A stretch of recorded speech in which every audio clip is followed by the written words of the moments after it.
dewasa. Oke, sebelumnya absen kalian dulu ya.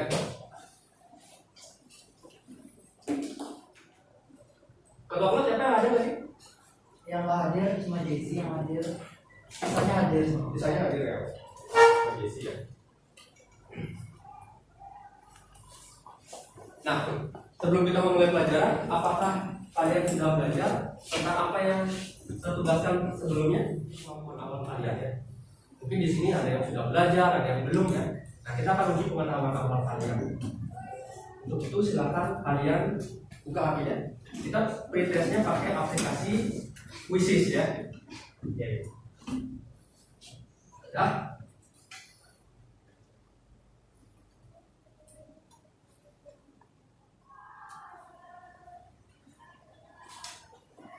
Oke, jadi dari hasilnya masih banyak yang belum belajar kayaknya ya, karena banyak jawaban yang salah dan kalian tidak jawab. Oke. Nah, sekarang kita ke persepsi ya. Nah, di kelas 8 kalian kan sudah belajar tentang gaya kan? Sudah belajar tentang gaya, ada gerak dan gaya, benar nggak? Oke. Gaya itu apa sih sebenarnya? Kalian tahu nggak gaya itu apa? Di kelas 8. Di kelas 8 ada yang tahu nggak gaya itu apa? Yang simbolnya F. Iya, yang simbolnya F. Ada yang masih ingat gaya itu apa? Gaya itu adalah dorongan ya, benar sekali ya. Gaya itu adalah tarikan atau dorongan. Nah, sekarang kita juga akan belajar tentang gaya kolom. Jadi ada tarikan atau dorongan yang disebabkan oleh muatan ya. Nah, kemarin kita sudah belajar tentang muatan listrik. Muatan listrik ada berapa? Ada? Muatan listrik ada? Ada dua. Ada muatan apa saja? Statis. Muatan apa saja? Muatan positif dan negatif ya. Kalau muatannya sama, berarti dia kalau muatannya sama berarti dia akan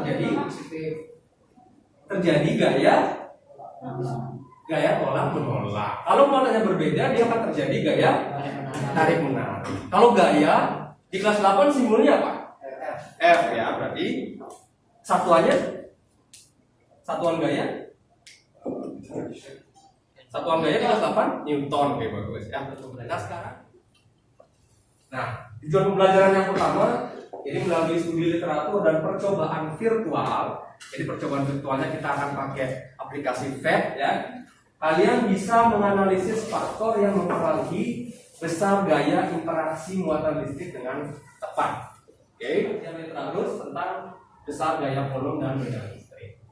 Ya, jadi kalian akan bekerja sama di sini dengan kelompoknya, yaitu dalam menganalisis faktor yang mempengaruhi gaya kolom dan medan listrik. Ya, oke, sudah. Nah, sebelumnya saya jelasin dulu tentang pedoman penilaian. Oke, jadi seperti biasa pedoman penilaian yang akan saya nilai di sini adalah dari keaktifan kalian yang pertama ya. Dari nilai pretest tadi, serangan bandingnya juga sama post-test nanti ya. Di akhir kita akan ada post-test dengan menggunakan kuis juga. Nah, itu nanti saya akan analisis nilainya. Jadi harap kalian belajar dengan baik nanti dalam prosesnya. Terus kemudian saya juga akan nilai dari kerjasama kelompok kalian ya. Jadi kerjasama di sini ada penilaian individu sama penilaian kelompok juga.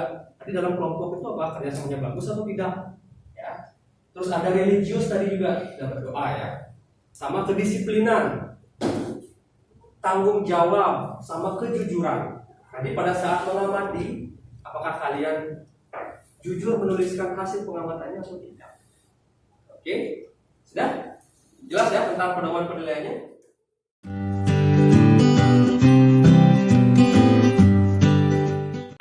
Ke membentuk kelompok ya. Nah, kelompoknya silakan kalian bentuk yang sudah saya bagikan sebelumnya kelompoknya. Ayo, kalau misalnya mejanya bisa digeser, silakan digeser biar kerjanya lebih biar kerjanya lebih maksimal. Ayo silakan bentuk kelompoknya. Ayo anak-anak silakan bentuk kelompoknya.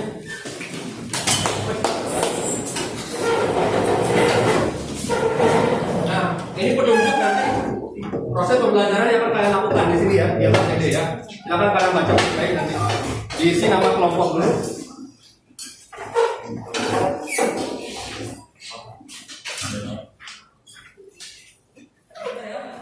Nah, silakan baca. Silakan isi nama kalian dulu, nama kelompoknya, ya. Terus kalian baca petunjuk pengerjaan dari dampak PD. Oke, sudah. Nah, perhatikan gambar ini. Ini gambar apa nih? Ini gambar apa ini? Gambar magnet. Apa perbedaan dari kedua gambar ini? Apa perbedaannya?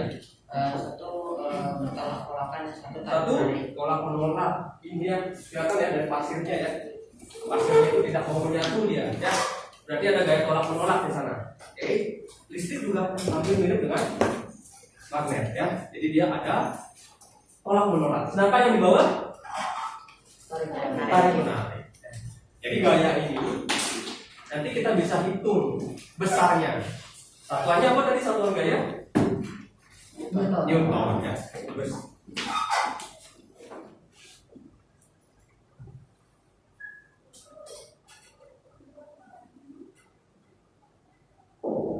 Nah, itu udah dari jauh sekali udah terlihat seperti baling-baling dia ya.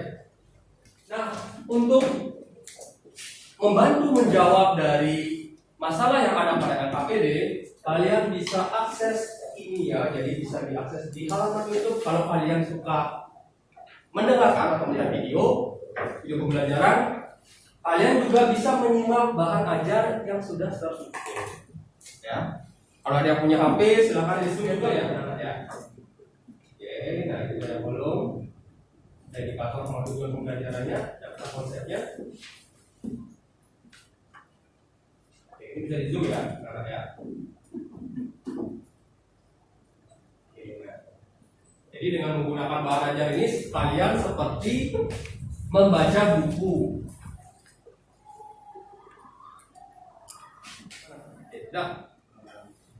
Nah, ini kan ya. Nah, ini ya. Ini kalau misalnya kamu pengen tampilannya gini, hilangin aja deh. Oh, ini bisa lagi tampilannya. Nah, di sini bisa kalian ubah jaraknya. Ini ubah jaraknya. Ini udah ya. Nah, cara analisisnya seperti ini. Coba lihat KPD.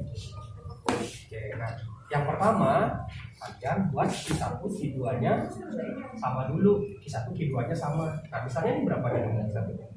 B2 ya. Tulis ini B2 Q1-nya. Terus, nah, karena salah satu kelompok presentasi, kelompok yang lain bisa memberikan tanggapan. Tanggapan itu bisa berupa masukan, bisa juga berupa pertanyaan ya. Kalau misalnya nggak paham apa yang dipresentasikan oleh kelompok Periskap. Oke, sudah, silakan. Perkenalkan diri dulu. Selamat siang, kami dari kelompok 1. Hari ini kita akan mempresentasikan tentang lembar kerja gaya kolom. Dimulai dari yang paling kiri ada saya Periska. Biasa. Oke, kesimpulannya sekarang. Kesimpulan. Bahwa besarnya muatan dan jarak mempengaruhi besar dan kecilnya gaya. Muatan yang berbeda akan menciptakan gaya tarik menarik, dan muatan yang sama akan menciptakan gaya tolak menolak. Tidak ada? Oke, kalau tidak ada, kita kasih tepuk tangan untuk kelompoknya.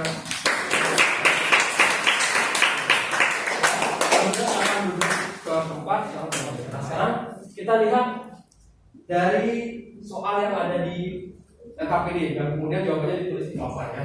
Nah, jadi ini sudah benar. Jadi Q1-nya 3 mikrokolom, itu kalau kita ubah menjadi kolom itu dibagi 1 juta, yaitu dibagi 10 dikali 10 pangkat 6 ya. Itu juga dengan model yang kedua. Nah, kali ini maksudnya adalah tetapan atau konstanta ya. Jadi harganya selalu sekian, 9 kali 10 pangkat 9 Newton meter kuadrat per kolom kuadrat. Nah, jadi ini adalah rumus dari gaya kolom, di mana gaya kolom dipengaruhi oleh dua hal, yaitu muatan dan jarak ya. Jadi muatan akan sebanding dengan gaya kolomnya, sedangkan kuadrat jarak itu akan berbanding terbalik dengan gaya kolomnya. Nah, setelah dimasukin angkanya ya dapatnya 9 108 Newton. Oke, bisa berarti menghitung ya. Nah, ada pertanyaan? Oke.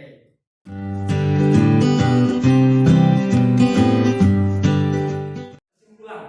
Nah, dari hasil percobaan yang telah kita lakukan, ada yang bisa menarik kesimpulan tentang pembelajaran hari ini?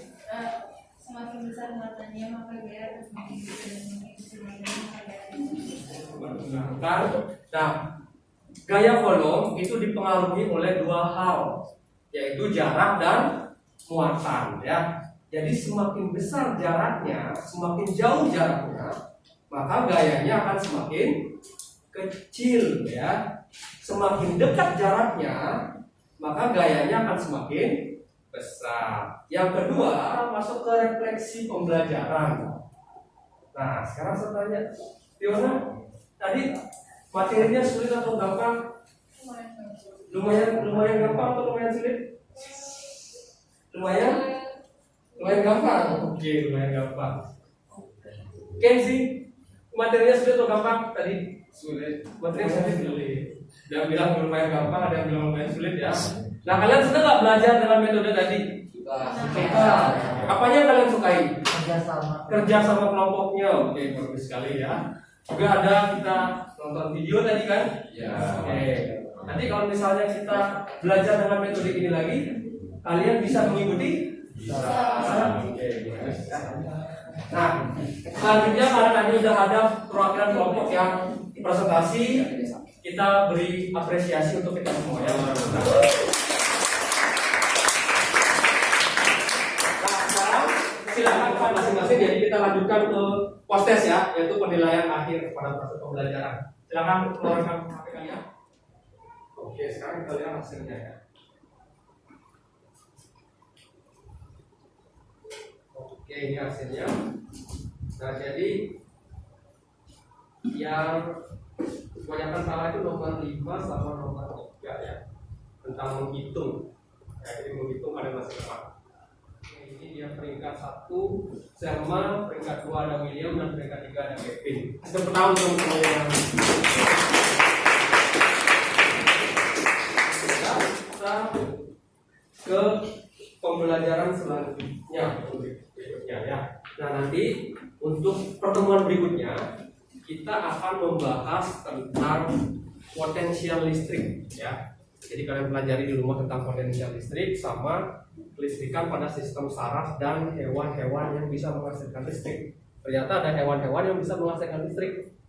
Nah, tadi apa saja contohnya? Kalian baca di rumah. Jadi, Bapak silakan pimpin doa. Semuanya berdiri. Berdoa menurut percaya masing-masing. Berdoa dengan berdoa selesai.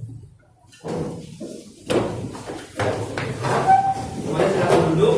Nah, untuk mengakhiri pelajaran kita hari ini, saya akan ucapkan selamat siang dan selamat belajar ya. Stand up. Thank you, Saraswati.